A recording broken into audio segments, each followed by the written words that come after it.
Bonjour, je vais vous présenter un diaporama intitulé « Réalité et vérité » ou « Comment appréhendons-nous le monde extérieur ? Quelle est notre relation avec la réalité ? Comment construisons-nous notre vérité ?» Ces notions nous permettront de comprendre un peu mieux, dans le domaine de l'aéronautique de loisirs, les différentes situations critiques en relation avec une mauvaise appréhension de la réalité. Saint Thomas, ici peint par le Caravage, pouvait penser que sa vue, son ouïe et son toucher déterminaient une seule vérité, indistincte du réel. Or, si la réalité est unique, il existe autant de vérités que d'individus. Partons du réel. Voici un objet, il est réel, il est fait de matière, il est univoque. Éclairons-le par une lumière venant de notre gauche. Une ombre apparaît sur le mur, elle forme la lettre E. Si nous éclairons l'objet par une autre lumière venue de notre droite, une deuxième ombre apparaît, formant un G. Si une troisième lumière vient du haut, la lettre B apparaît sur le plancher. Ces trois lettres sont des vérités. Ces vérités sont différentes, mais elles sont compatibles avec l'objet réel. Un réel donne plusieurs vérités selon l'éclairage choisi. Ce jeu d'ombre n'est pas sans rappeler la grotte de Platon. Alors, comment notre cerveau fonctionne-t-il, puisqu'il lui est si difficile de distinguer le vrai du réel ? Au sommet de la pyramide préside notre cortex préfrontal. Il recueille les informations afférentes venues de structures plus bas situées. Ces structures inférieures sont hiérarchisées et réparties de façon organisée afin d'analyser notre environnement et de nous y inscrire. Pour simplifier, le cortex est le siège du raisonnement et de l'apprentissage, le système limbique est responsable des émotions et des besoins fondamentaux, de la survie de l'espèce, et le cerveau reptilien est garant des fonctions vitales. Notre cerveau produit des pensées et génère des actions. Il est relié avec notre environnement par nos 5 sens, vue, ouïe, goût, odorat, toucher, mais aussi par la centrale inertielle de notre oreille interne ou par les accéléromètres de nos intestins, et non pas de nos fesses comme les Villebols le pensent. Tous les sens sont l'interface entre le monde extérieur et notre cerveau. Finalement, les données brutes de nos sens ne sont que des signaux biologiques, et notre cerveau les rend intelligibles par ce que l'on appelle l'intégration. Voyons quelques exemples d'intégration sensorielle. Nous allons commencer par la vue. Examinons les informations envoyées par l'œil à notre cerveau. Comme mon œil viseur est l'œil droit, j'ai arbitrairement choisi de vous montrer ce que voit réellement un œil droit. Eh bien, ce n'est pas joli, et c'est même un appareil optique médiocre. D'abord, le bas est en haut, et le haut est en bas. Renversons l'image pour plus de compréhension. L'image n'est pas homogène. Une tache aveugle ou scotome ampute notre vision. Au centre, l'image est précise et en couleur, alors qu'en périphérie, elle est floue et en noir et blanc. Notre champ visuel est altéré par les contours de notre front, de notre nez, de notre joue et par notre orbite. Enfin, nos deux yeux étant écartés, ils envoient une image au cerveau qui n'est pas parfaitement identique. Et pourtant, nous avons l'illusion d'une image parfaite. C'est parce que notre cerveau a reconstruit une image convenable. Le haut est perçu comme étant en haut et le bas comme étant en bas. Un balayage permanent de la tête et des yeux reconstitue l'image de façon précise et colorée grâce à notre mémoire visuelle. De plus, ce balayage élargit notre champ visuel. Les mouvements des yeux, de la tête et du cou améliorent la surface et la qualité de l'image reconstruite par notre cerveau. Les images de nos deux yeux, pourtant différentes du fait de leur écartement, sont intégrées de façon à percevoir relief et distance. Les données brutes fournies par les yeux sont couplées de façon dynamique à la stéréoscopie et au mouvement des yeux et de la tête, de sorte que le coup participe à la vision. C'est à partir de ces données dynamiques que notre cortex visuel reconstruit l'image parfaite. Cependant, l'intégration, la reconstruction corticale de cette image possède encore un degré de subtilité supplémentaire. Selon l'usage que nous en avons, le résultat final peut varier. Les prédateurs, dans la nature, ont les yeux orientés vers l'avant, par exemple les félins, les aigles. Cela leur permet de verrouiller une proie comme une cible potentielle et d'analyser ses capacités de fuite. Les proies, en revanche, disposent d'yeux latéraux qui permettent un champ visuel élargi sur plus de 300 degrés, par exemple les pigeons, les lapins. Cela leur permet de voir les mouvements sur la périphérie afin de fuir un éventuel prédateur. L'homme est un animal prédateur. À cet usage, il a les yeux orientés vers l'avant de notre visage. La mobilité de la tête et des yeux permet de verrouiller la proie, puis de la fixer pour l'analyser précisément et en couleur. La vision centrale est privilégiée et notre champ visuel se restreint comme un zoom numérique. Mais nous pouvons également devenir nous-mêmes victimes d'un autre prédateur. Lorsque nous sommes proie, la mobilité de la tête et des yeux tendra à élargir le champ visuel et à nous attacher à la vision périphérique sensible à la lumière et au mouvement. La précision de la vue est beaucoup moins importante dans cette situation. Selon que l'image requise par notre cerveau est la chasse ou la fuite, elle sera reconstruite au cours de l'intégration corticale en privilégiant un zoom central ou un élargissement périphérique.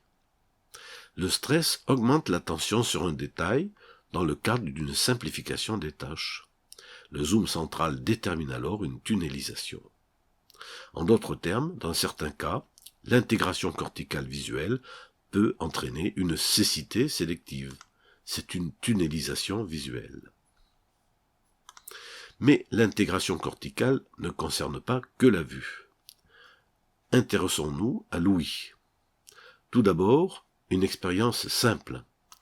Si vous vous bouchez une oreille, vous remarquerez que vous aurez beaucoup plus de mal à suivre une conversation ou même à distinguer d'où vient ma voix, par exemple, dans l'espace. En revanche, vous entendrez tous les bruits parasites auxquels vous ne faisiez pas attention. Si vous ne voyez pas la différence, faites-moi penser à vous demander de me remettre votre triptyque classe 2 à la fin de l'exposé. Je suis désolé de vous imposer mon image, mais les documents disponibles sur Internet étaient soit des vidéos de mauvaise qualité, soit soumises à des droits d'auteur. J'ai donc dominé ma légendaire timidité pour reproduire quelques expériences. Commençons par l'effet McGurk. Ce psychologue américain étudiait l'acquisition du langage chez les enfants. Une erreur de montage sur le matériel vidéo à sa disposition lui a fait découvrir une illusion auditive qui est restée sous son nom. Voici une vidéo dans laquelle je prononce des syllabes. Essayez de les reconnaître. Ba, ba, ba, ba, ba, ba, ba, ba, ba, ba, ba, ba, ba, ba, ba. Alors, quelles syllabes avez-vous reconnues?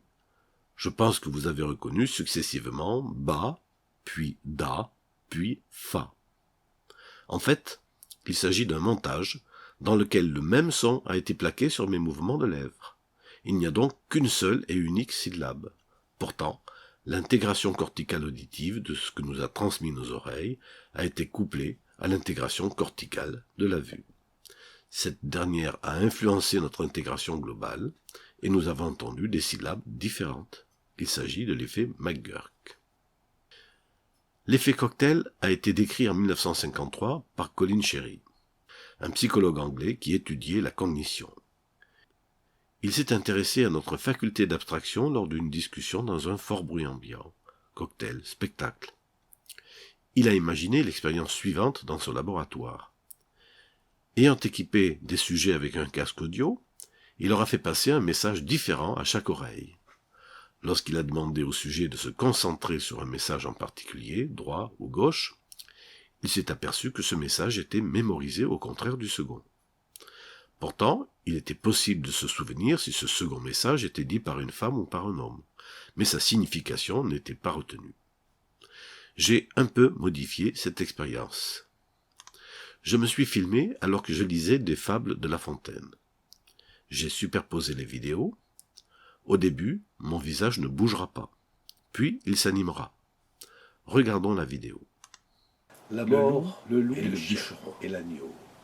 Un loup n'avait que les os et la plus forte, tant les chiens faisaient bonne garde. Le fait du fagot, ce loup rencontre un dogue aussi puissant que courbé, un agneau poli, désaltéré, qui s'était fourvoyé tâché de gagner sa chaumine, d'attaquer, le mettre en fraîche, Cyrano lui fait volontiers, mais il fallait livrer bataille, et le matin était se taille à se défendre de troubler mon breuvage. Quel plaisir! Les loups, donc, l'abordent humblement, tu seras châtié pour tes machines, et lui fait point de mal sur son voix, et Jacques l'admire. Sa femme, ses enfants, les soldats, les impôts, d'être aussi rats que moi, qui lui font malheureux, quitter les bois, vous ferez bien le courant. Vos pareils sont misérables, cancre, air et pauvre diable, dont la condition est de mourir de faim. Car quoi, tu la trouves bien assurée, point de franche ni paix, et tout à la pointe de l'épée, passé, mais ne vous jouez un bien meilleur destin d'eau souffrir que le repris. Que faudra-t-il faire? Si ce n'est toi... Au début, l'image était fixe, et vous ne pouviez pas lire sur mes lèvres. Au mieux, vous n'avez pu saisir que des bribes d'une ou plusieurs fables. En effet, au contraire de l'expérience de Collins, la diffusion des messages n'était pas stéréophonique. Par conséquent, la discrimination d'une fable en particulier était difficile, voire impossible. Ensuite, la vidéo a montré mon visage animé. Vous avez pu lire sur mes lèvres. Vous avez pu sélectionner la fable parmi les autres et l'entendre de façon plus ou moins distincte et l'isoler des autres. Lorsque les sous-titres sont apparus, la capacité d'isoler la fable s'est encore accrue. Nous avons dans cette expérience mis en évidence l'effet McGurk, l'effet cocktail, et nous avons renforcé celui-ci par la lecture de sous-titres, ce qui implique une fonction supérieure de notre cerveau. Chaque fois qu'on distingue une des fables, les autres s'effacent, et reste un brouhaha incompréhensible. Le message perçu par notre ouïe peut être distinct de la réalité, ou bien devenir sélectif avec le nécessaire oubli que ce choix impose. L'intégration corticale auditive peut impliquer une surdité sélective. C'est une tunnelisation auditive. Mais il n'y a pas que la vue et l'ouïe. J'ai pitié de vous, et je ne vais pas imposer de nouveau mon image pour évoquer l'expérience de la main en caoutchouc, la Rubber Hand Illusion. Cet étudiant brun et barbu a mis son bras droit dans un carton. Sa main droite lui est donc cachée, invisible. Un collègue a mis son bras droit sous le sien et laisse sa main bien en vue à l'extérieur du carton. Un pullover couvre l'épaule droite du sujet.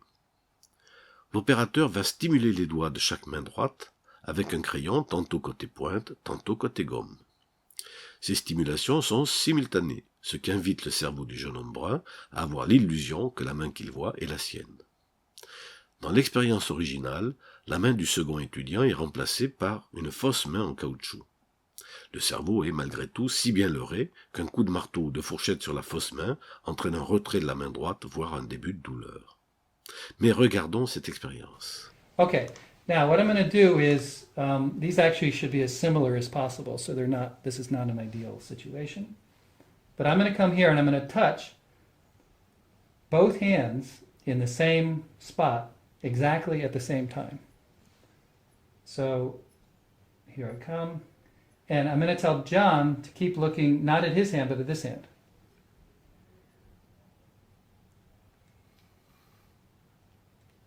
Now, I'm going to tell John also, he's already smiling, but what he's looking for, he's trying to experience what it's like and what his brain is doing as I do this. And to see if he can notice a certain point where the brain starts to start to think this is his hand. And maybe even switch, like think it's his hand and then suddenly think it's not his hand and then go back again. And I'm trying different parts of the hand, but what I'm doing, the contact has to be at the same place at exactly the same time. If You I get- want to, I can make this really seem like Good. my So you hand. should want to. You want me to. Yeah. Yeah. You want to sort of release your skepticism. It's not that you want to have a vague sensation. You want to have a very strong sensation ultimately. So But- I direct through this hand. Yeah, whatever it takes. Yeah. You're trying to give yourself a very clear sensation that this is your hand. So the wanting is just a means there. I don't want you to have a vague, like, well, kind of, sort of. I want you to really feel like, whoa, this is getting weird. Yeah? Yeah, that's my hand. Vous avez remarqué que ce jeune homme a l'impression nette que la main de son camarade est la sienne. Ce faisant, il a oublié la position précise de sa propre main. L'intégration haptique, toucher, peut induire un oubli de la position d'un membre. C'est une tunnelisation haptique. On peut rencontrer ce phénomène dans les confusions de commandes ou dans les gestes non faits lors d'une surcharge cognitive en avion ou en planeur. Mais nous le reverrons plus tard. Nous venons de comprendre que les sens ne fonctionnent pas de façon isolée, mais de façon dynamique et corrélée. Ils peuvent même s'influencer, et parfois même se leurrer les uns les autres. Notre cerveau interprète les données fournies par nos sens par l'intégration. Les données de l'intégration nourrissent la cognition. En physiologie, le processus par lequel un organisme acquiert la conscience des événements et objets de son environnement s'appelle la cognition. Elle se décompose en un processus de traitement de l'information et en processus plus élémentaire. Le traitement de l'information dit de haut niveau est représenté par le raisonnement, la mémoire, la prise de décision, des fonctions exécutives plus générales.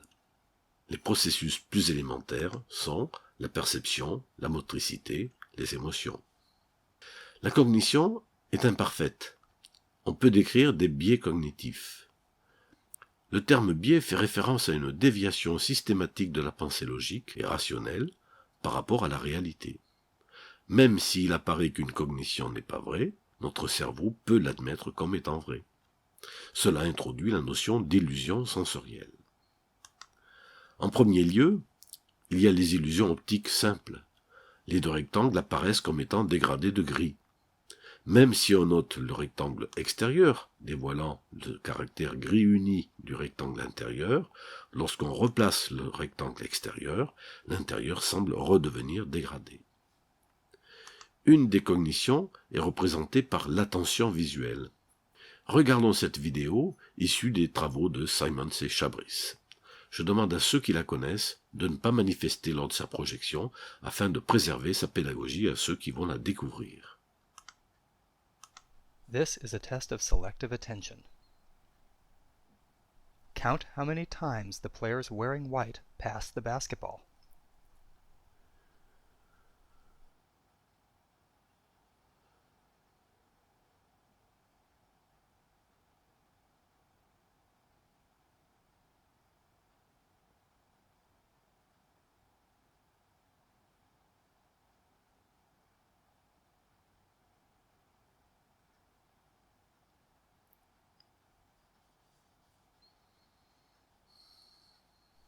How many passes did you count? The correct answer is 15 passes. But did you see the gorilla?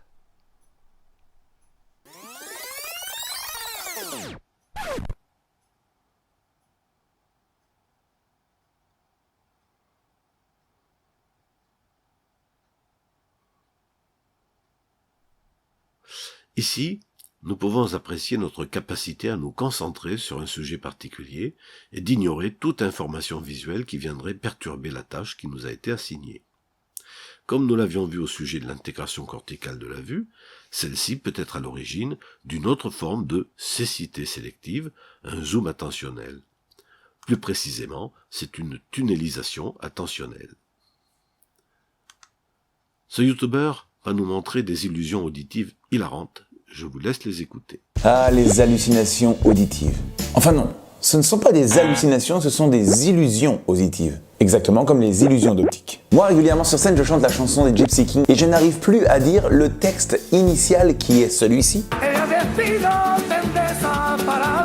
Puisqu'à chaque fois que je la chante maintenant, je dis ça.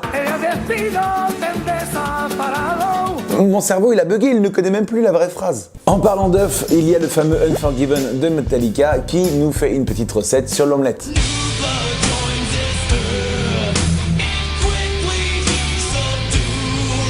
Alors que le vrai texte n'a absolument rien à voir, regarde.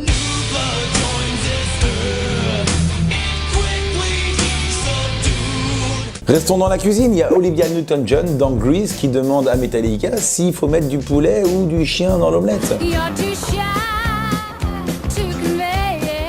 Et Andrea Bocelli qui rajoute qu'il faut pas prendre un concombre trop mou. Bref, une bonne bouffe entre copains, un barbecue qui se passe au camping puisqu'elle fait du camping. Il est clair que si nos sens interfèrent les uns sur les autres, comme nous l'avons vu au chapitre de l'intégration corticale, ici c'est la lecture qui influe l'audition. Nous sommes à un étage supérieur. Dans l'exemple que nous venons de voir, l'illusion était bien cognitive. Alors précisons ce qu'est une illusion cognitive. Talleyrand affirmait « Quand je me considère, je m'inquiète. Quand je me compare, je me rassure. » Prenons-le au mot. Lorsqu'il se considère, c'est-à-dire lorsqu'il fait son autocritique, il ressent de l'inconfort et même de l'inquiétude, prélude de l'angoisse. Alors, il change de méthode d'analyse. Il se compare et se rassure, tant il est persuadé être supérieur aux autres. L'inquiétude laisse la place à la réassurance. Entre deux vérités, notre cerveau tend à choisir celle qui est la plus favorable en termes non seulement de confort mais aussi de souffrance. Une forme particulière d'illusion cognitive est représentée par le déni de vieillesse. Le monde vélivole et aéronautique en général n'est pas avare de telles personnalités. À l'opposé, les jeunes se croient invulnérables. Cette illusion cognitive peut les amener à une témérité risquée, voire coupable. Là encore, le monde aéronautique abonde un exemple. Il est une forme particulière d'illusion cognitive qui a été introduite par Léon Festinger. Il s'agit des dissonances cognitives. Je vous laisse regarder cette vidéo, cueillie sur Internet, qui est très bien faite et très pédagogique. À l'époque, Festinger est professeur de psychologie sociale à l'université de Stanford, à Palo Alto. Et comme souvent, derrière une théorie de psychologie, il y a une histoire. Et cette histoire se passe en Inde en 1934, suite à un terrible tremblement de terre. Les voies sont détruites et certains villages se retrouvent donc assez logiquement totalement coupés du reste du monde, et ce pendant plusieurs jours. Il se passe un phénomène étrange. Dans un village qui reste longtemps coupé des informations extérieures, se crée une rumeur annonçant une réplique du séisme encore plus désastreuse. Et cette rumeur prend de plus en plus d'ampleur, jusqu'à devenir une vérité indéniable pour les habitants du village. Il va y avoir une réplique terrible et il faut s'y préparer. Alors que concrètement, il n'y a aucune preuve, il n'y avait que des rumeurs. En 1951, Festinger est financé par une association de recherche. Cette association s'intéresse aux médias de masse et cherche à comprendre comment une simple rumeur peut devenir une vérité aussi viscérale en seulement quelques jours. Ils seront donc sur place avec son équipe pour étudier cette question. Et part d'un principe qu'on retrouve très souvent en psychologie. Quel que soit le phénomène à l'origine de cette transformation, il repose sur un mécanisme psychologiquement utile. Alors, quelle serait cette utilité ? Eh bien, pour Festinger et son équipe, chaque individu est à la recherche d'un équilibre cognitif. Et si cet équilibre est rompu, l'individu ressent alors une tension, un malaise, qui va pousser l'individu à essayer de retrouver un état d'équilibre cognitif. En clair, en tant qu'individu, je cherche à ce que mes pensées soient en accord avec mes valeurs, elles-mêmes en accord avec mes croyances, en accord également avec mes émotions, ou bien aussi avec mes actions, évidemment. Tout cela, c'est ce qu'on appelle des cognitions. Et si deux cognitions sont dissonantes, c'est-à-dire qu'elles sont en désaccord, je vais me sentir mal et je vais alors chercher à modifier l'une des deux cognitions pour que l'équilibre se crée à nouveau. Pour l'exemple des Indiens, il y a eu évidemment à la suite du séisme une énorme anxiété qui s'est créée. Et c'est parfaitement normal. Malheureusement, cette anxiété n'a pas pu redescendre du fait du manque d'informations, puisqu'il n'y avait plus de communication. Elle est donc restée à un niveau très élevé. Oui, mais voilà, le séisme est passé déjà depuis quelques jours et le niveau d'anxiété aurait dû déjà redescendre. Il commence donc à se créer ce qu'on appelle maintenant une dissonance cognitive. J'ai un niveau d'anxiété élevé, mais plus vraiment de justification pour celui-ci. Alors il faut changer une des deux informations, une des deux cognitions, mais comme je n'arrive pas à faire redescendre l'anxiété, la seule chose que je peux changer, c'est la justification de celle-là. Du coup, je me convainc moi-même qu'il doit y avoir une raison à cette anxiété et je crée une nouvelle réalité. Je crée cette rumeur de réplique du séisme. Et comme tout le monde ressent cette dissonance cognitive et a le même besoin d'équilibre que moi, cette rumeur est tout de suite adoptée en vérité. Pour en revenir aux cognitions, on dit donc qu'elles sont consonantes si elles sont cohérentes l'une avec l'autre, non pertinentes si elles n'ont aucun rapport, ou bien dissonantes si elles se contredisent. Et si elles sont dissonantes, j'ai donc 3 manières de diminuer cette dissonance. Prenons par exemple « je veux arrêter de fumer », la croyance, et « je fume une cigarette », l'action. Je peux d'abord modifier la croyance elle-même en me disant que finalement, fumer c'est pas si grave, j'arrêterai plus tard. Je peux également modifier l'action en disant qu'une de temps en temps, c'est pas se remettre à fumer. Et je peux même rajouter une 3e cognition en me disant par exemple « ça va, j'habite à Paris, la pollution c'est pire que cette petite cigarette ». Ces 3 actions auront donc pour effet de faire redescendre l'anxiété due à la dissonance. Nous voyons le très vaste champ d'études que cette notion apporte. De l'analyse des complotismes tellement actuels, à celle des mécanismes de défense de notre estime de nous, qui nous protègent contre une forme de dépression, il s'agit de ce qu'on pourrait appeler une tunnelisation cognitive. Nous allons aborder une forme particulière d'illusion cognitive, l'hypnose. Il s'agit d'une dissociation sensorielle ou cognitive. C'est la mise en œuvre de ressources mentales du sujet, souvent méconnues de l'intéressé, par un opérateur qui va utiliser des techniques de suggestion. Voyons cette vidéo, éditée sur le net par Olivier Madelrieux, un pharmacien, hypnothérapeute et coach mental. Dans cet exemple, la technique du Milton Shake Hand est utilisée. C'est ainsi que Milton Erickson, le pape mondial de l'hypnose thérapeutique, faisait entrer ses patients en hypnose par une simple poignée de main. Ici, l'élève et sujet de la vidéo est assez résistante à l'hypnose.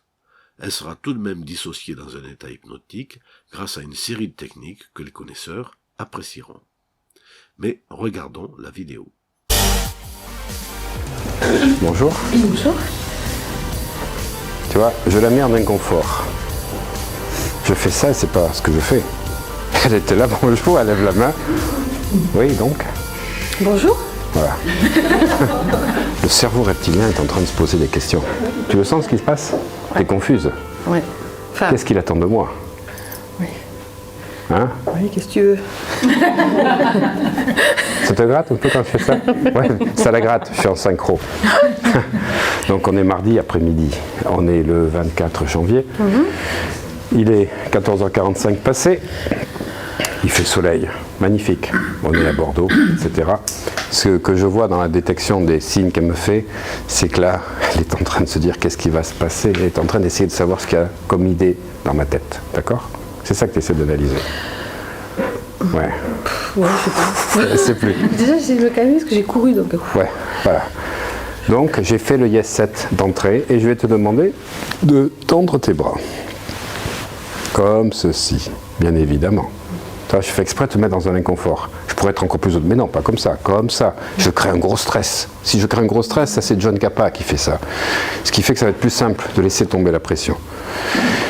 Les bras bien tendus, tu me regardes bien dans les yeux, comme ceci, voilà. Et seule ma voix de l'importance maintenant. Et je te mets 10 aimants ici et 10 aimants là. Tu les sens les aimants? Tu peux te les représenter? Tu les vois? Et je vais compter de 3 à 1. À 1, les mains totalement collées. 3, 2, 1, les mains collées, totalement serrées, collées. Tu sens? 3, 2, 1, les mains collées. Ok? 3, 2, 1, les mains collées, totalement collées. Impossible à décoller. Plus tu essayes, plus elles restent collées. Plus tu essayes, plus les yeux se ferment. De plus en plus. Et tu es totalement rentré en hypnose à 1, totalement endormi, à un niveau 10 fois plus profond que maintenant. 3, 2, 1, totalement endormi. Hop, je la retiens. 5, totalement réveillé. 1, 2, 3, 4, 5, les yeux ouverts, bonjour. Totalement réveillé, mais les mains toujours collées. Et je vais décoller tes mains. Toc. Comment tu te sens? Voilà, on va réassocier. Ça va? Oui, ça va. Parfait. C'est un peu bluffant quand même. Plus qu'un peu.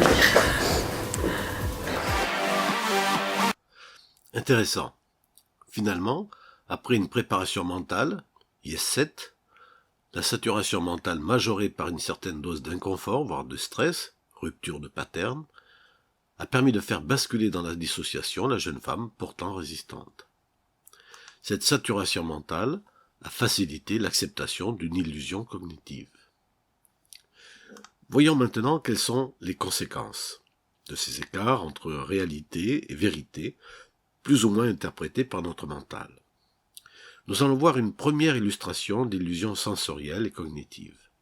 Là encore, ceux qui connaissent cette vidéo sont priés de ne pas priver ceux qui la découvrent des leçons que nous allons en tirer. Il s'agit de 3 luxembourgeois qui sont en vacances. Ils arrivent à Megève en monomoteur. Mais ce n'est pas rien à Megève. Il s'agit d'une altisurface. Il faut donc d'une part une solide formation de pilote de montagne, ce qui n'est toujours pas rien, et d'autre part d'un lâcher plateforme, ce qui n'est pas rien non plus. Il s'agit d'un pilote confirmé, mais la tâche reste difficile. Je lance la vidéo. J'ai incrusté un extrait de la carte VAC. Comme vous allez l'apercevoir en haut de l'écran, on voit la piste de Megève. Elle est très particulière. Il s'agit d'une piste en pente très raide, au fond d'un tel vague. Il n'y a pas de repentir possible, pas de remise de gaz, il faut réussir d'emblée. On peut noter que notre avion est dans le circuit de piste, il faudra avoir l'œil. Je vous demande ici de faire très attention à une illusion d'optique très particulière. Lorsqu'on a comme ici une piste avec une pente très raide, on a l'illusion d'un plan bien trop fort. On a l'impression d'être beaucoup trop haut. En fait, le plan est bon, si les paramètres sont bons également, vitesse, tenue de l'axe. Vous noterez que le point d'aboutissement est au milieu de la piste. Le pilote est très concentré, bon axe, plan apparemment fort mais correct, nous l'avons évoqué. La vitesse est un petit peu plus élevée que d'habitude. Quelques turbulences liées au relief et aux brises. On voit le point d'aboutissement qui s'approche. Tout est correct. Très bien. Nous allons avoir bientôt l'arrondi. Et pour finir, le toucher. Ah mais alors, qu'est-ce qui s'est passé ?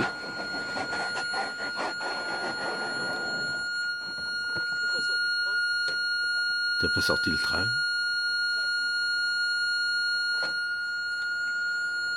Ce bruit est assourdissant. Il faut fermer le contact. Voilà. Je disais, putain, c'est trop vite, c'est trop vite. Oh, bordel!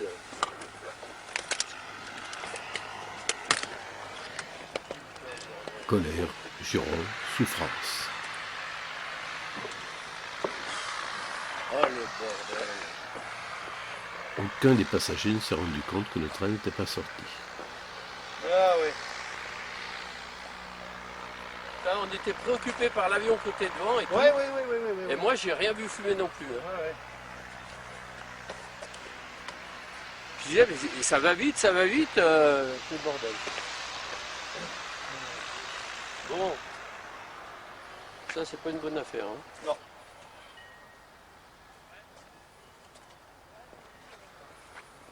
J'ai trouvé que ça allait bien vite.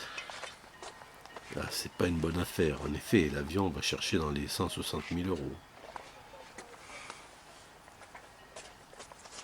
Écoutez ce silence. Les cerveaux tournent à toute allure. On refait le match.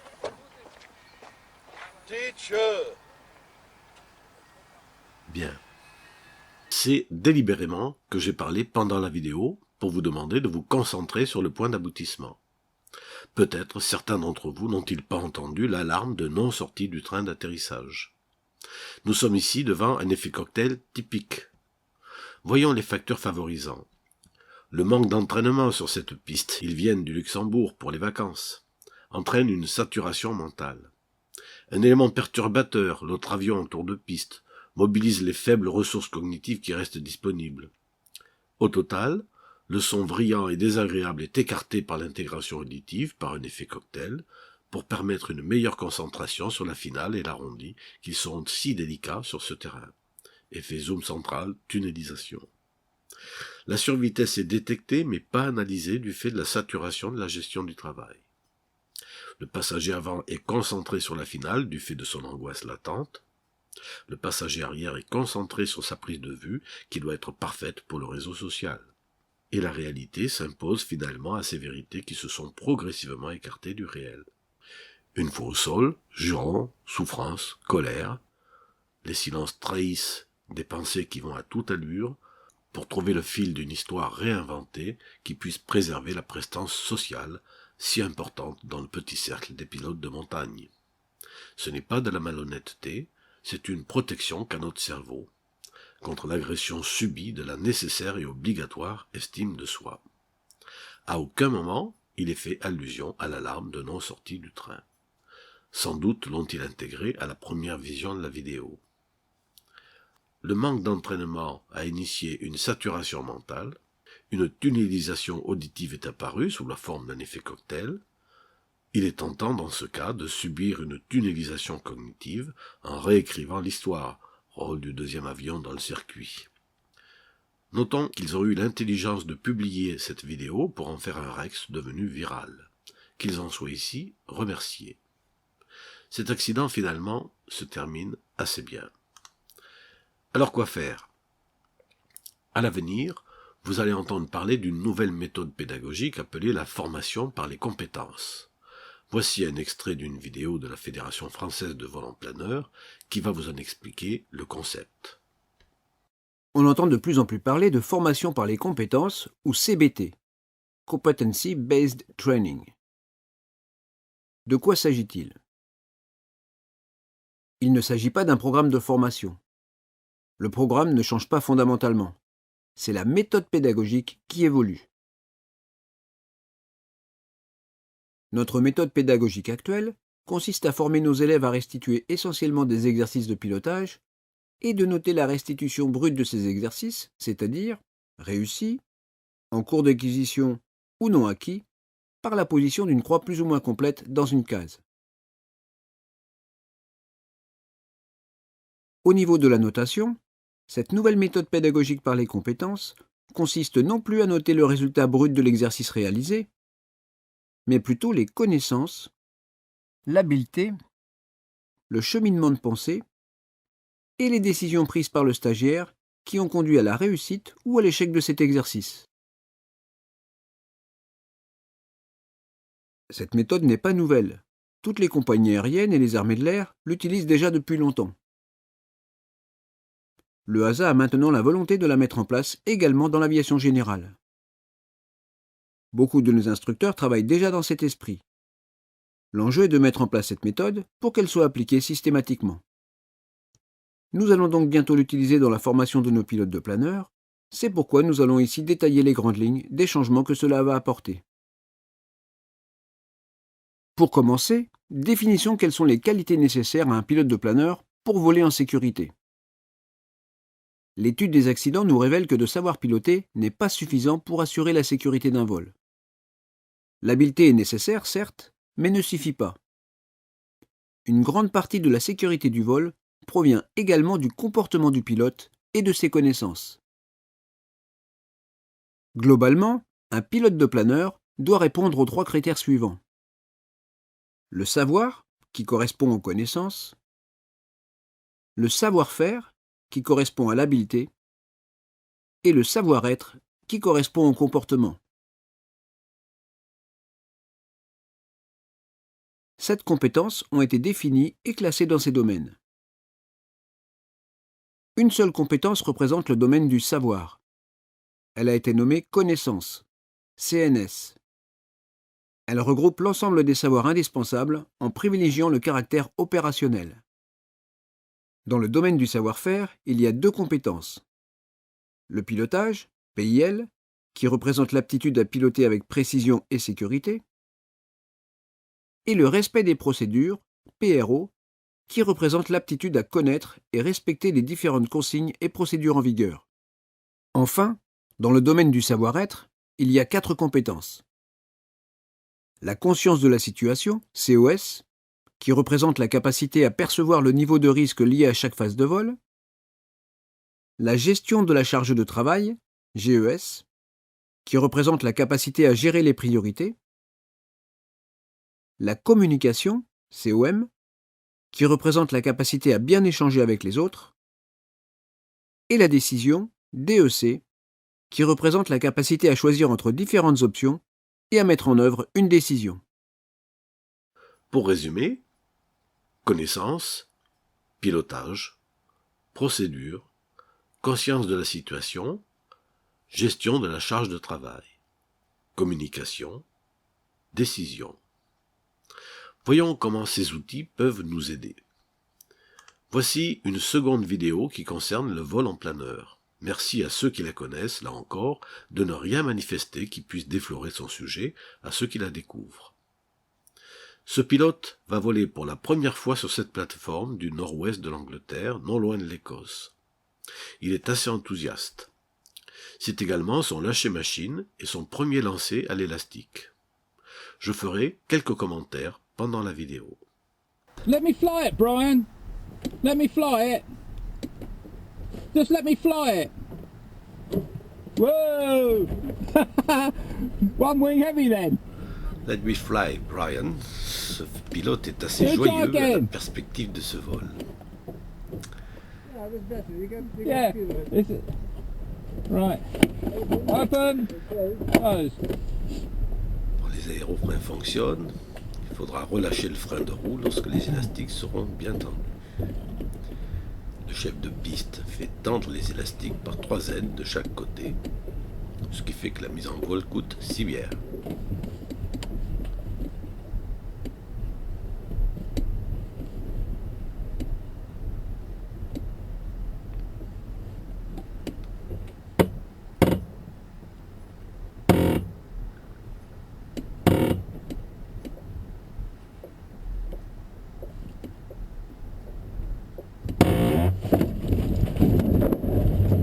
Et c'est parti.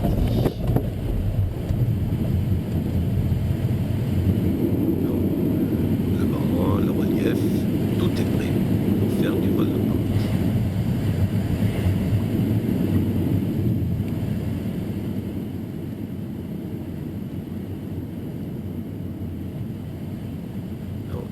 En fait, elle n'est pas très bonne la pente. Il y a quelque chose d'anormal. Et il ne voit pas quoi. Et ça ne monte toujours pas. En fait, ça devient préoccupant. Tout se bouscule dans sa tête. Le sol n'est pas très loin, il faut quitter la pente. Et où aller? Il y a des bocages, des arbres partout. Il va falloir s'appliquer.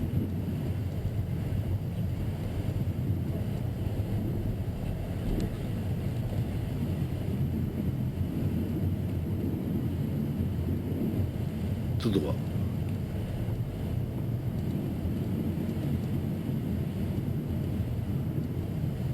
Aïe, ça ne passera pas. Allez, de la vitesse.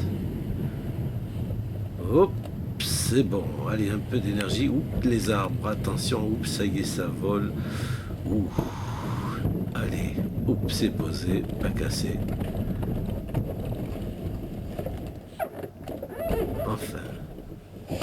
Les mains tremblent. La respiration est ample. Il en faut du temps pour ouvrir cette verrière. En fait, les aérofreins sont restés ouverts tout au long du vol. Analysons ce vol. Notons point par point les constatations par ordre chronologique. Nous pouvons observer un rire nerveux qui marque sans doute la joie, mais aussi une certaine nervosité, une excitation même. Déjà du stress. Deuxièmement, la main gauche reste crispée sur les aérofreins et les maintient ouverts. Troisièmement, le fort taux de chute, inattendu, n'est pas analysé mais subi. Quatrièmement, La pente est abandonnée au dernier moment quand il n'y a plus le choix.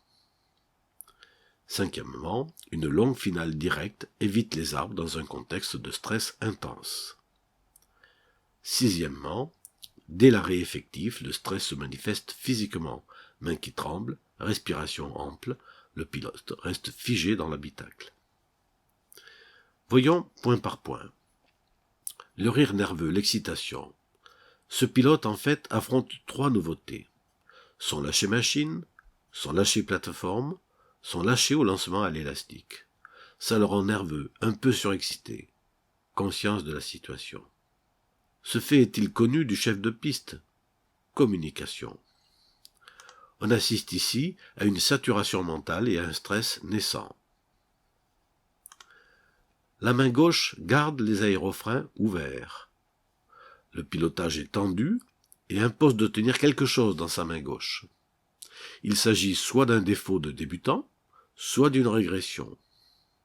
On peut observer une régression lors de certaines circonstances, phase d'acquisition, inquiétude, stress. Ici, le pilote est en phase d'acquisition, 3 changements à gérer. Pilotage.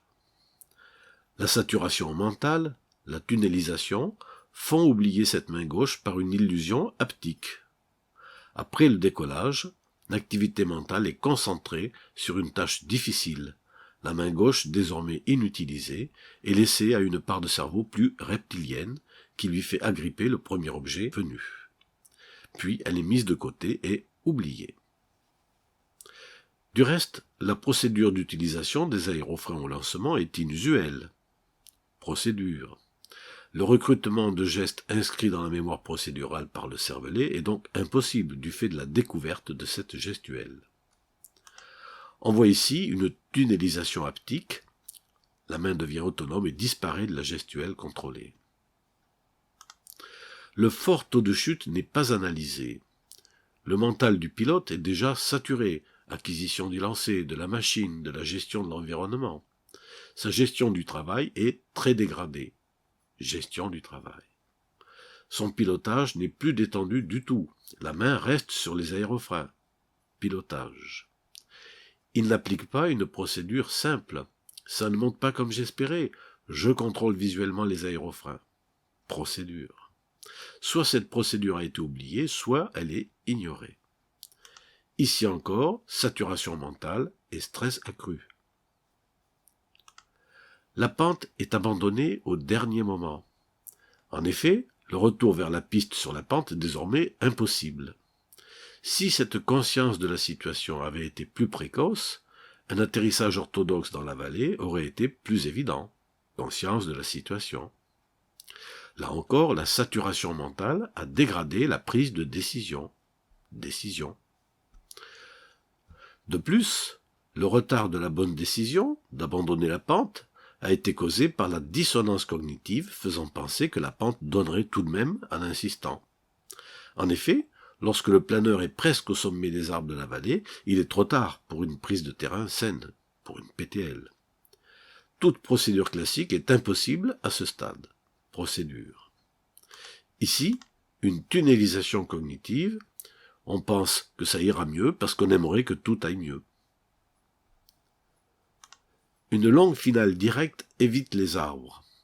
La saturation mentale est logarithmique, la pression temporelle aussi. Il n'y a plus de prise de décision. Un seul choix, droit devant, tunnelisation. Décision. Plus de procédure, plus le temps. La gestion du plan aux aérofreins n'est pas envisagée. Méthode pédagogique. Procédure. Le pilotage, hormis la gestion des aérofreins, reste convenable. Le pilotage est automatique et permet de sauter les arbres in extremis, puis de se poser.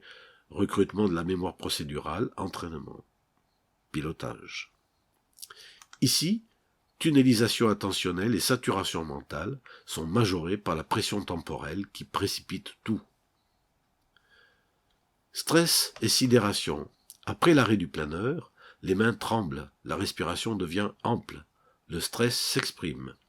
Le pilote prend conscience qu'il est sauf, conscience de la situation.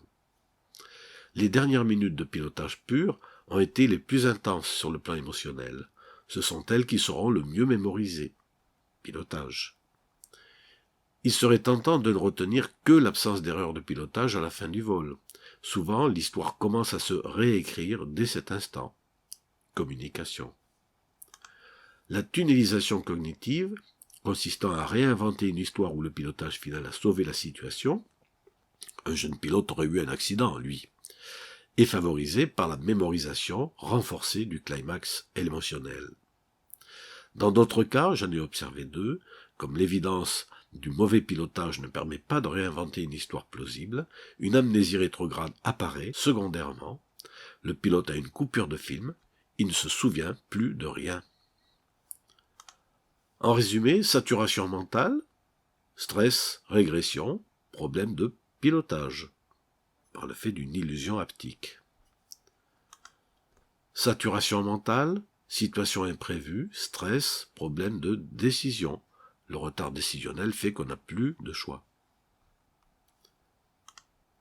Barrière d'arbre en finale, danger immédiat, stress, procédure. Les procédures sont inapplicables ici.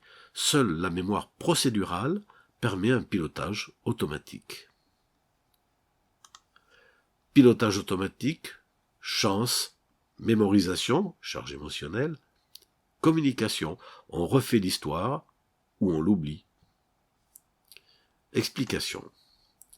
Ce n'est pas de la malhonnêteté, c'est une dissonance cognitive pour se protéger d'une souffrance. Plusieurs cognitions entrent en conflit. J'ai fait des erreurs de débutant par négligence. J'ai eu un incident ou un accident. Mes erreurs risquent d'être visibles par tous. Mon pilotage m'a sauvé, émotion, mémorisation, ou au contraire a aggravé la situation. Et là, on a un oubli. Pour préserver mon estime de moi, je ne retiendrai que la dernière partie pour éviter une souffrance d'ego et l'évidence qu'un plus mauvais pilote aurait eu un accident plus grave. Ignorance de ces illusions, aucune prise de conscience du problème. Connaissance, formation, briefing. Explication. En termes de prévention des menaces et des erreurs, on ne peut pas prévenir ce qu'on ignore. Un briefing peut prévenir ces illusions, ces tunnelisations. C'est l'ambition de ce diaporama, qui présente les mécanismes auto-entretenus d'illusions sensorielles et cognitives, qui lance la boucle infernale. La boucle infernale est parfaitement ressentie par la victime d'un incident ou d'un accident. Surcharge mentale entraîne la pression temporelle, qui augmente le stress, qui augmente la surcharge mentale, etc., etc. On a de moins en moins de temps pour résoudre des problèmes de plus en plus difficiles. Mais on peut aussi débriefer le chef pilote, le chef de piste. Connaissance. Le chef de piste connaît-il les menaces? Y a-t-il eu un briefing? Procédure. A-t-il vérifié les compétences du pilote? Existe-t-il un lâcher plateforme? Conscience de la situation. S'est-il rendu compte de la surexcitation du pilote génératrice de stress? Décision. A-t-il pris la décision de lâcher le pilote à la légère? Gestion du travail. Y a-t-il une pression du club? Il faut faire voler les planeurs. Ou une pression temporelle? Il faut faire voler tout le monde. Communication. A-t-il une VHF? Est-ce obligatoire? Est-ce prudent? Les sujets à travailler. Connaissance, connaître ses illusions, le briefing.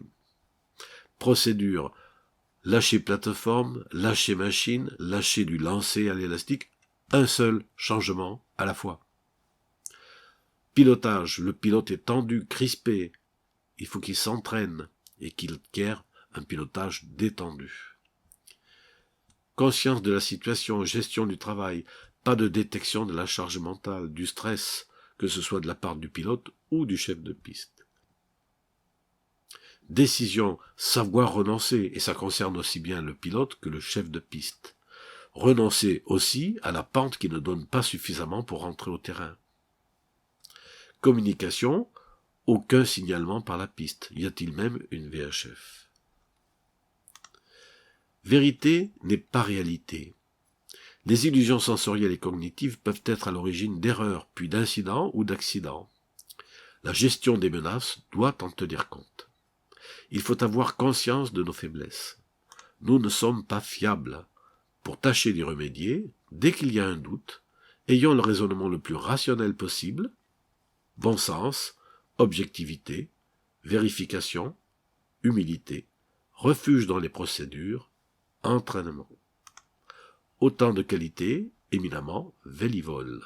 Je vous remercie pour votre attention.